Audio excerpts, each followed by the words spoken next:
Wah, Karen called cops when I refused to give her free gas. Too bad I'm the police chief.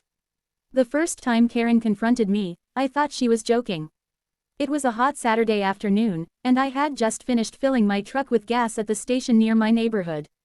I was wearing jeans, an old t-shirt, and a baseball cap. Nothing about me suggested that I was a police chief. That was exactly how I liked it. I had been the police chief of our small town for almost 8 years.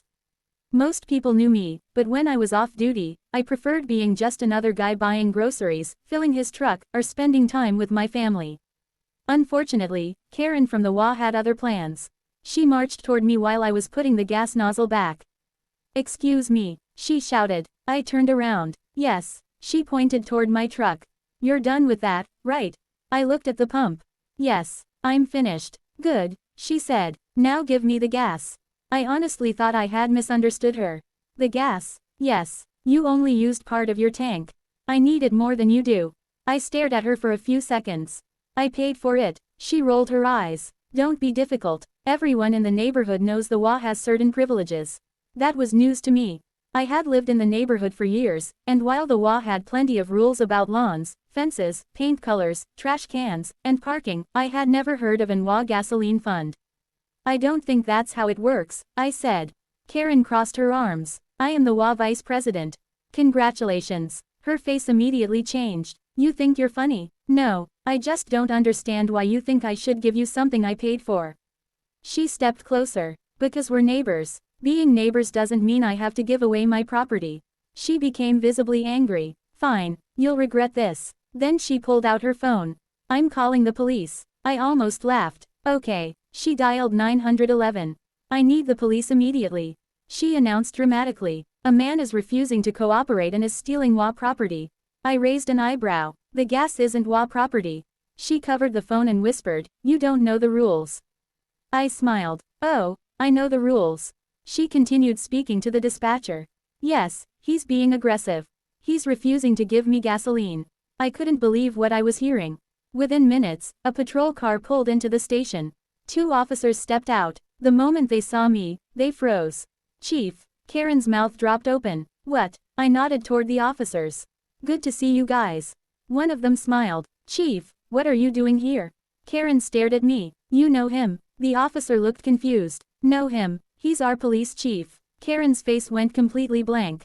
For a moment, nobody said anything. Then she pointed at me. "He's the police chief." "Yes," the officer replied. Karen looked back at me. "You never told me." I shrugged. "You never asked." She suddenly became defensive. "Well, that doesn't change anything." He still refused to give me the gas. The second officer looked at the pump, then at Karen. "Ma'am, whose card paid for the fuel?" "His." "Then it's his gas." "But I'm the WA vice president." The officer sighed. "That doesn't give you ownership of another person's gasoline." Karen became furious. "You two are supposed to help me." "We are helping you," the officer said. "We're explaining that no crime occurred." She turned toward me. "This isn't over." I smiled politely. "I never thought it was." She stormed back to her car. I assumed that would be the end of it.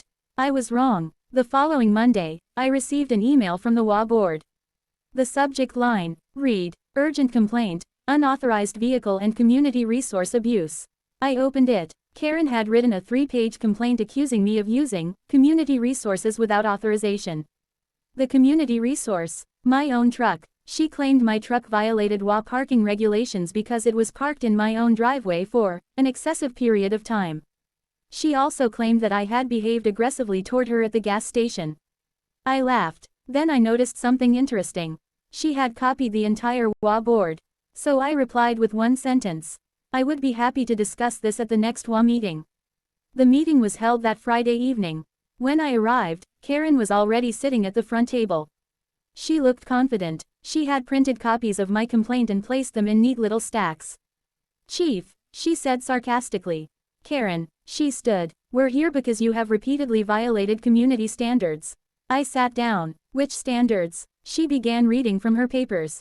"Unauthorized vehicle usage, aggressive behavior, refusal to cooperate with WA leadership, misuse of neighborhood resources." I raised my hand. "Which neighborhood resource did I misuse?"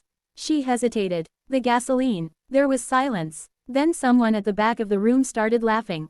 Karen glared at them. This is serious. I looked at the HOA president. Did the HOA purchase my gasoline?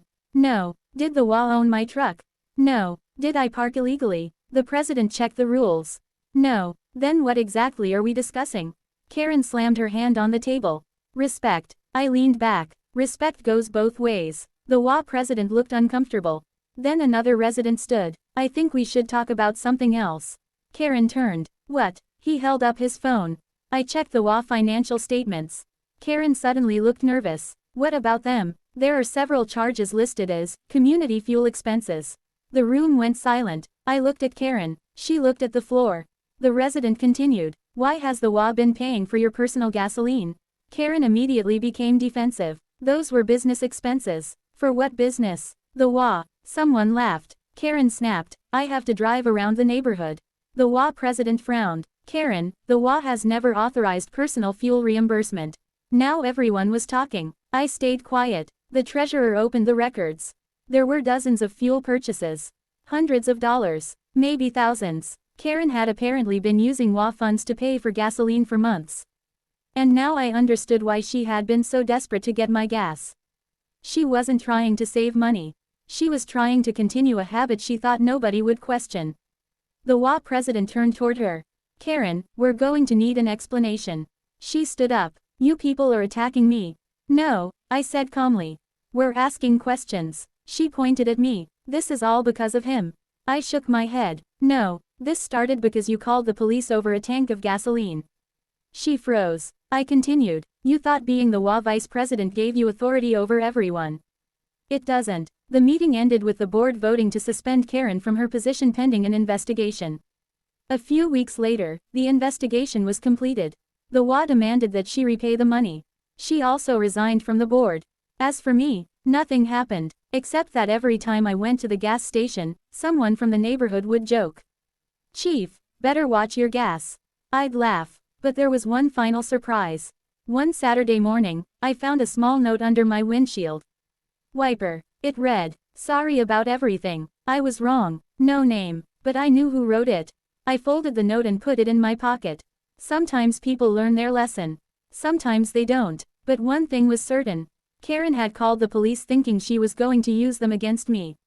She had no idea she was calling the police chief himself. And all because she wanted a little free gas.